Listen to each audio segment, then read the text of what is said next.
Welcome to the Tyneside Irish Cultural Society podcast with me, Michael McNally.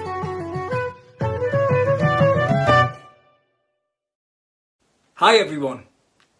In this era of COVID-19, isolation for many and social distancing for all, we wanted to keep you in touch and connected with what's going on in the Tyneside Irish Cultural Society.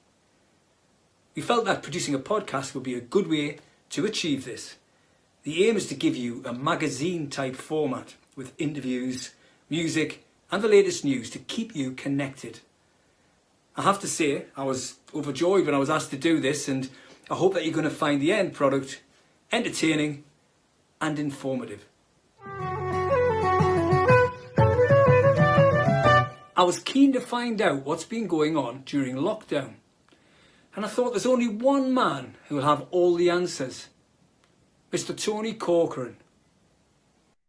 Things have been happening, yes, because I think possibly we're a little bit slow off the mark, but I mean about the middle of April, about 3 weeks into the lockdown, I had a phone call from the Irish Embassy in London and they said, "What are you doing?" And I said, "Well, we're locked down." And the first secretary said, "Well, the government here has some funds. You shouldn't be locked down. You should be trying to keep your community together." And so that's what we put together, a scheme to try and keep the community together and to try and keep in touch, especially with the older members of the community. And so I drew up a committee and we got a bit of funding, and we've ended up forming a thing called the Northeast Irish Network. And I'm pleased to say we've got people now, organisations down as far as Middlesbrough and Stockton-on-Tees and Darlington.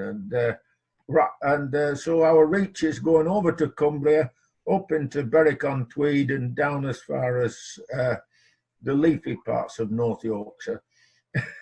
And that's amazing. What we've been doing is we've been producing a newsletter, which is online, of course, but I insisted we post it out because I think older people and even younger people like to get something that they can put down, have a cup of tea and read it. And it's gone to 12 pages and we've got all kinds of people writing for it. I mean, Brian McNally from the Sunday Mirror has done the sports page for us, the football page for us every fortnight. And we're into our 5th issue coming up. We're going to do 6th. And that's been posted now to over 400 people in the Northeast, Irish pensioners and members of the Irish community, second generation people. But we're in touch with over 300 Irish-born pensioners in the Northeast, which and we've traced people, well, to be bizarre about it, you know, I got a phone call from a very famous man in Irish music, Joe Burke, who was one of the great accordion players from County Galway. And Joe rang me and said, "How's my friend Paddy Collins getting on?" And to tell you the truth, Michael, I didn't know whether Paddy Collins was alive or dead. And I had seen him 12 months ago, but the man is 91 and we found him alive. And we put him in touch with other Irish people, and he's getting a regular bit of support, and he's delighted to have it. And Joe knows he's alive and well, and can write him a letter, and that's fine. Absolutely fantastic. Yeah, that's great. Tony, I've got a little copy of Irish news there. Oh, you've got it. Irish community news, yes. It's absolutely brilliant. It is. I mean, there are elements in it. I mean, I love the thought that we're doing this podcast really to keep people connected too. But, you know, there are elements in there which are tremendous. And if you were to do another podcast in the future, I would use elements from the community news that you've got, like good news, bad news, and even better news. And I love that. I love that, you know. It's such an Irish way to do it. And it makes you smile because you just get over the bad news. Let's have some better news. I love it. It's positive. Glass is always half full. And I love that about it. But there's some amazing stuff. And as you say, Brian McNally, great. My namesake. I've got my McNally couple of bombs on there. Michael McNally, yes. Fantastic guy and a brilliant journalist. He's an encyclopedic knowledge of football in the North. Yeah, well, we've got, John Anderson's on board with us now, the BBC Radio Newcastle Irish commentator. And of course, as soon as you get the two of them on board, then we get Phil McLaughlin, the rugby player. He's written his memoir in there. He's a County Galway man. Phil is famous. He played for Northern at rugby union, and he was famous as trying to get into a club in Dublin one night, and he said to them, "You've got to let me in because me and my brother have over 50 caps for Ireland." It was true. His brother Ray had 50 caps and Phelan had one. I like it. Superb. Well, it's a fantastic thing. How can people get a hold of this? I know you're posting it out. It is online at TynesideIrishCentre.com. That's brilliant. I'd recommend it. It's online there, and if people want a copy, we'll post it out if they get in touch with us via the website, or just write to the Irish Centre in Newcastle. I mean, people write to me all kinds of ways. I got a letter from Ireland. It said Tony Corcoran next to the bus station, Newcastle. And I got it last Christmas. The bus station's been knocked down 20 years. Incredible. We've still got it. Amazing. It must be an Irish postman. Really good. Must be some Irish postmen around in Newcastle. Yeah. Right, Tony, the Irish Centre itself. Today is the 5th of July. It's an important day because it's your birthday. Right? My birthday, yes, but I don't call them birthday anymore. I call them bonus days. I like it. Well, happy bonus day. Right? Thanks very much. And yesterday, a lot of bars did reopen. I know you've been extremely busy because you've been writing a lot in this magazine as well. There's loads of stuff. The two things that I wanted to ask you about: the Irish Centre, and also about the education classes which have continued online recently, and what's happening with them. Well, the Irish Centre, we are going to open as soon as we can open reasonably but safely. We did try to open on the 4th, but when we looked at the details of the risk assessment, we weren't able to fully conform with them. So I'm hoping that we will open sometime in July, but I don't want to commit myself yet until we've done that. People are spending a fortune on the risk assessment to keep people safe. We don't really have an outside area where people can congregate. So, and we at the moment we can't put live music on, and that's such a big part of our offering. Our education classes, yes, in the Cultural Society, we've been running education classes. Our Irish language classes have continued. And our unlikely hit in the education classes is our medieval Irish history. I love it. It's so I got your coat of arms on. It's a history of St. Patrick and the people who came after him. What was his song? So good they made it twice. Was that New York, New York? So good they made it twice. Yeah, well, St. Patrick apparently was the same. So good they made him twice. He was doing so well that another St. Patrick had to succeed him. And sometimes they say there were 6 St. Bridgets as well. I don't know, but there were certainly more than one St. Patrick. And David Byrne, from again another Galway man who lives in Durham, he's been doing that class, and because it's online on Zoom, I think, and it's going out all over the world, and he's got students in Canada and the United States. Unfortunately, we can't collect the class fees at the moment. You do it through PayPal? Can be done through PayPal? That's PayPal, yes, we will. We'll get round to it. And our music classes have continued online with Gemma. Gemma Telford, the accordion player.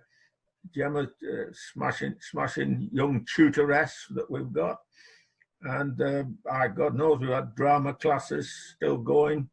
And probably other classes that I've forgotten about, that I shouldn't have forgotten about. It's tremendous that that's ongoing. It keeps people in touch.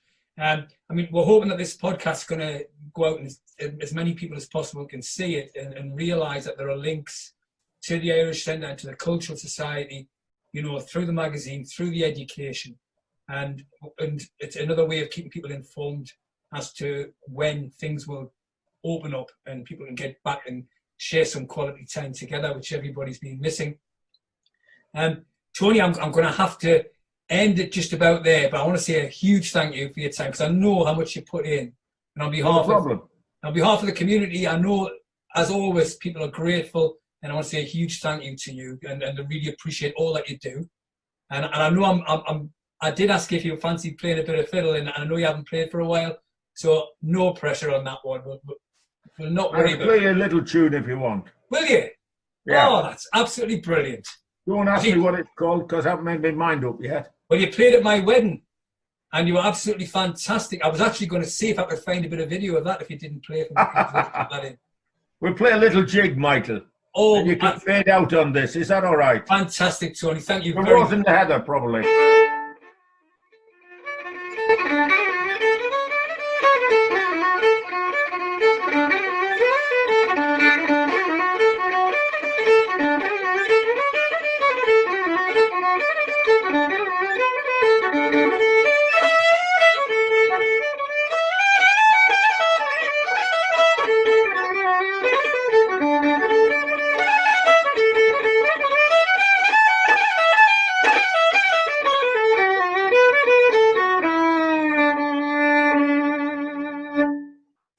Always a pleasure to talk to Tony Corcoran. Recently I became aware of a band called the Celtic Social Club. They started off their UK national tour last year at the Irish Centre in Newcastle and were a huge success. I had the pleasure of having a conversation with frontman, extremely talented man, Dan Donnelly. You're from Belfast originally, and I know you were in a band that was quite successful called Watercress, but they had very humble beginnings, I believe. We did, yeah. We started off pretty much as buskers, and then won a Battle of the Bands competition, and just took things from there. And really made a few recordings, started to tour, built it up organically till we were playing all over the world. Yeah, absolutely tremendous. And I know that was back in the 90s, wasn't it? But then when that band sort of split, you went off to New York and continued. I did, yeah. We played a lot in New York because, we did the New York Guinness Flies and then the Boston Flies. And I didn't want to go to America. When our manager told us we were going to America, I was like, I hate Americans. I was like a, sort of left-wing vegan socialist. I was like, I don't want to go to America. And I realized that what we perceive as America is not, the coasts are much cooler than the middle of it. The middle of it's horrific. Yeah, well... We'll not get on to Trump because we could probably spend a good... I just think it's the most bizarre situation I've ever come across. I cannot fathom it. I'm obsessed with him, and that's the end of Trump. I'm not talking about him anymore. The one sentence that sums it up for me is, do you know the way that like reality TV show hosts president of the United States, and he's asking people in America to inject themselves with bleach? That just sums up how weird this whole year is. Like, if you said that to somebody 2 years ago, that have said, this is some weird dream. Absolutely, and it's like a nightmare, really. I just hope you all wake up soon and it's all over. I mean, the other thing that, the coronavirus has obviously had a massive impact in New York, and they've had to deal with that, but it's worldwide. How's it impacted on you currently with the work that you've been doing? At the minute, I'm just really worried about live music.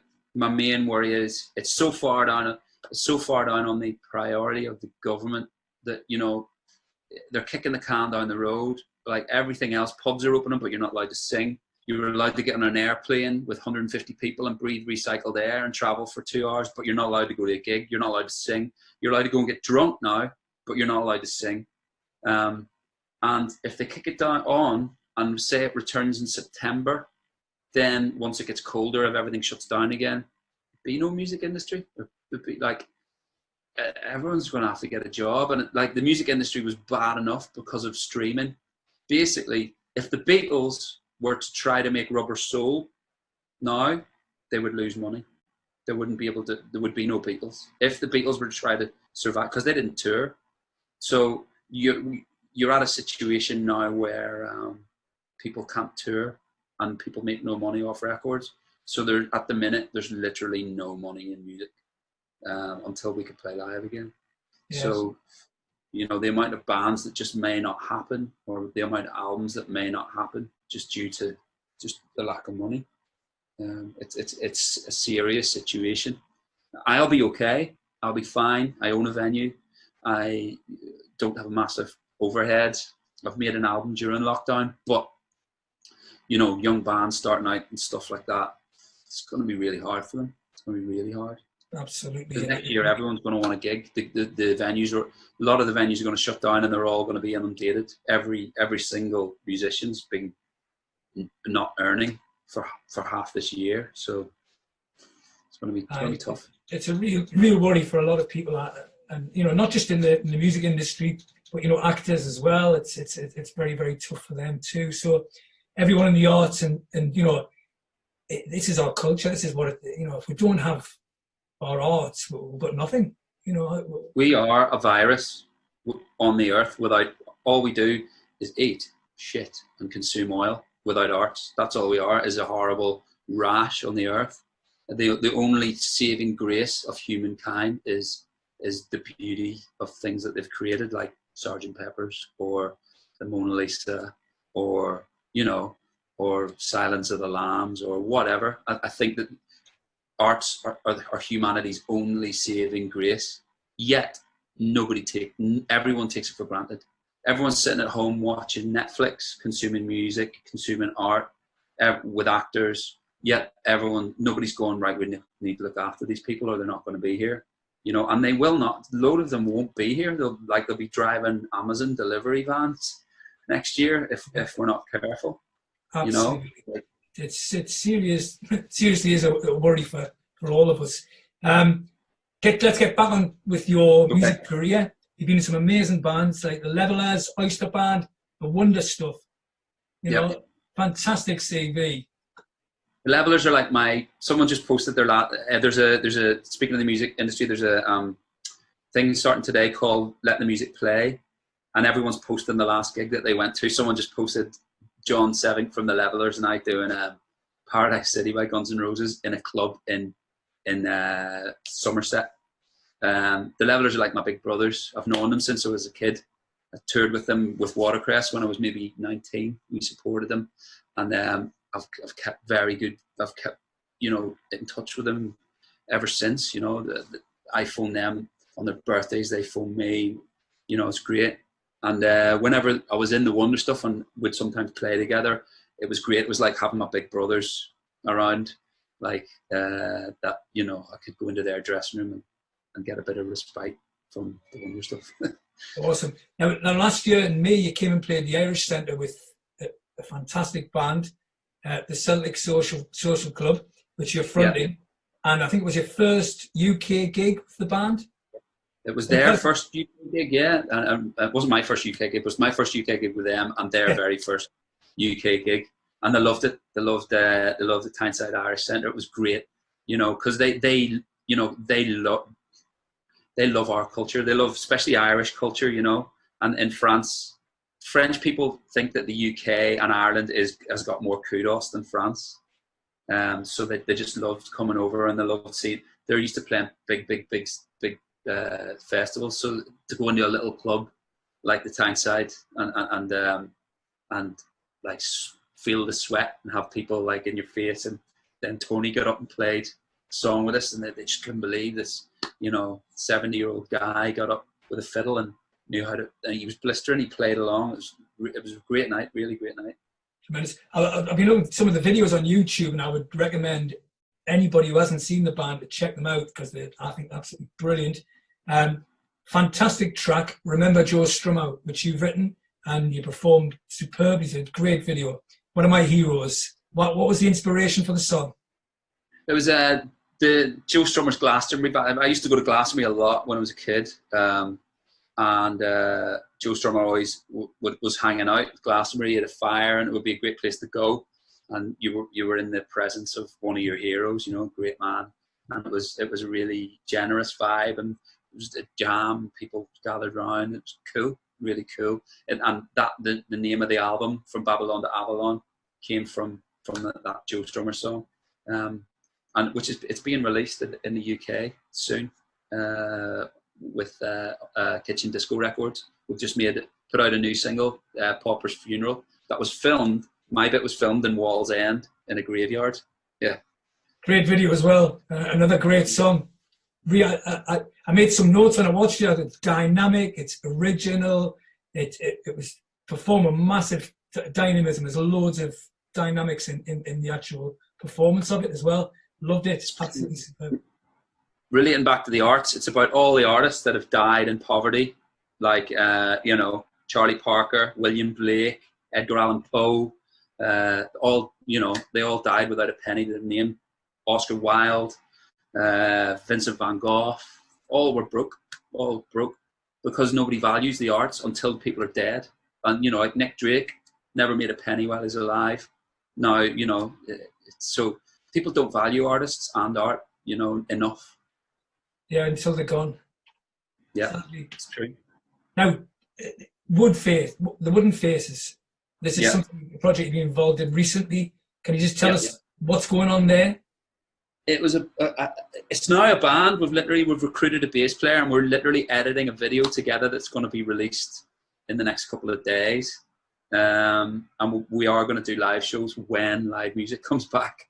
But it started off as an argument between me and a producer from the Northeast that was working in Blast, and we were in the Tanner's Arms, and they had one of those big 2-inch 24-track Studer machines in Blast, and I was going, "Oh, you should fire that up, man." And he's going, "Oh, we don't need it." And I was going, "Oh, you should recording the tape is so much better than recording on the computers. It's real sound." He was going, "I can do anything on a computer that a tape machine could do." So we were going to fire the thing up in Blast, but we didn't. We ended up borrowing an 8-track machine and making our own dual studio and recording the same album 2 ways with the signal split, mixing one down completely analog so it never got turned into digital information, and one down digitally with all the bells and whistles and editing. And so you get a cassette, which is a completely analog version of the same performance, and then a digital download, which you get WAVs of a digitally mixed and mastered version of the album. And then you can listen to the two and decide which one you prefer. Yeah, fabulous. It sounds really, really interesting. I look forward to hearing that. You've got a venue, the Peacock Pub, down in, is it in Stockton? It's in Sunderland. It's in Sunderland. Wow. Myself and Barry from Futurehead, they're a Sunderland-based band. We co-own it, and it's got a bar, restaurant on the bottom, 220 capacity music venue in the middle, and we're just in the process of putting a recording studio, and there'll be a music school run out of the top where we teach music degrees, music industry degrees. That's absolutely brilliant. I'll definitely pop down and have a look around. It sounds great. And we've got some good gigs coming up if things get back. We've got Dr. Feelgood booked in November. We've got Tom Hingley and the Carpets, the lead singer in Spiral Carpets, coming up in October, hopefully, if all this is okay. We've got the lead singer of TerrorVision booked in for August, but don't know whether that's going to happen at this point. That sounds really good. Tremendous to have something like that in Sunderland as well. Awesome. Last question about Infant Hercules, because I know there's a choir in Teesside of all men. Yeah. And I know Mick McGraw from the Wildcats of Kilkenny was involved and instrumental in setting it up. You've been involved with that too. I'm not involved in the band, but I've got up because he tends to play around Christmas, and really, really close to Christmas. He always does the 23rd or 22nd, and it's usually I'll get back from tour when you're in a touring band. You usually play and you get back on the 20th or whatever, and then it's time to have a few pints in your hometown. So I've joined them on stage a load of times around Christmas, and I just got up and sung and played, because I play a bit of mandolin and a bit of banjo, and I played a bit of electric guitar for them because they don't seem to have an electric guitar in the band a lot. I think, your brother plays a bit of banjo and drums like a demon. But yeah, I just sort of joined them as a guest, like a few times. Yeah, great crack. But then, the choir it was like a mental health thing for me. I didn't have any mates, and I was just doing music for money, and I didn't really like music at the time. So I just went down and sang just for the sake of singing, and it really, really improved my mood. Tremendous. Right, we're running out of time. Is there any chance of you giving us a little song? Yeah, a tune, yeah. This is like a little autobiographical tune called Running. I believe you're a bit of a runner yourself, so I'll do this for you.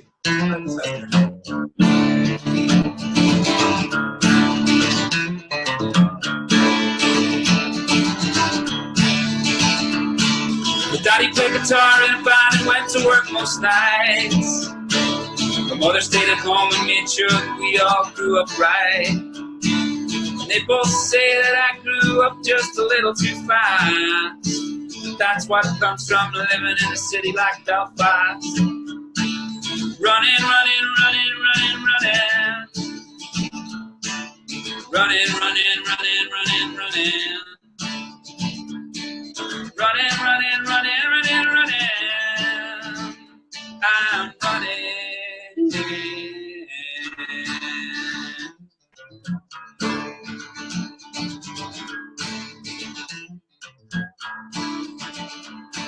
My sister went to college, she'd always done so well at school.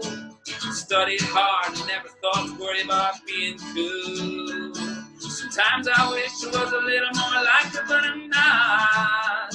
I just hit the grind running, and now running's all that I've got. Running, running, running, running, running. Running, running, running, running, running. Running, running, running, running, running.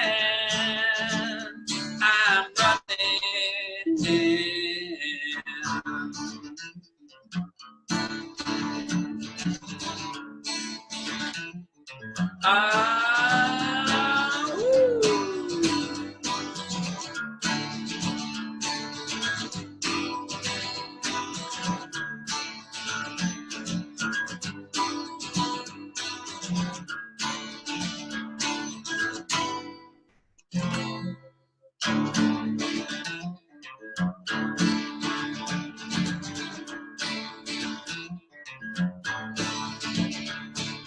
Brother got a job and worked till he almost broke his back.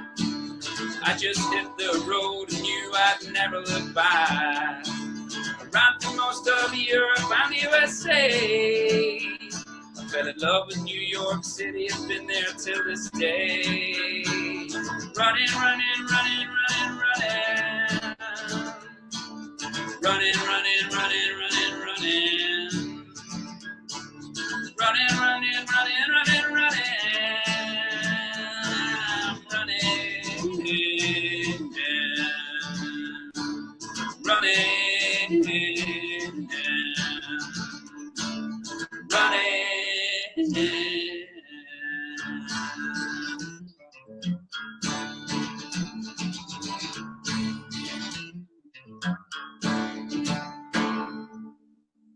Superb. Fantastic, that, Dan. I'll be singing that when I'm running later on today. I'll be out there, that'll be in my head. It's on Spotify. Knock yourself out. Okay, thank you very much, everyone, for watching or listening to our very first Tyneside Irish Cultural Society podcast. It's been a pleasure presenting this. Hope you've enjoyed it and found it useful. Take care, everyone.